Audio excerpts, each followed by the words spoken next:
Welcome to Not Milk Never Milk. Subscribe if you're lactose intolerant. You start by verifying power and removing variables so you can isolate the boot fault. First, confirm the power cable and outlet are delivering electricity. Test with another device. Then unplug every peripheral and external drive to rule out USB/boot conflicts. Hold the Imac power button for 10 seconds to force shutdown, wait 5 seconds, and press power again to attempt a clean start. These actions eliminate common hardware and peripheral causes before deeper diagnostics. Once basic checks fail, move into system-level resets and a safe boot to pinpoint software versus firmware issues. Boot into safe mode by holding Shift.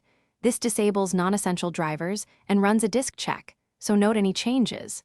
Next, reset NVRAM with Option plus Command plus P plus R for about 20 seconds to clear display, startup disk, and audio settings that can block boot.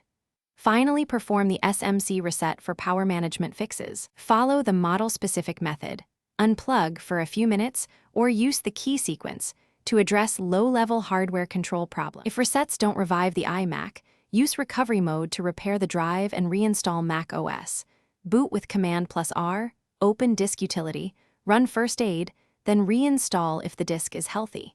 If recovery is missing, use Internet Recovery with Option plus Command plus R to download diagnostics and installer. Make sure to back up any accessible data first when possible.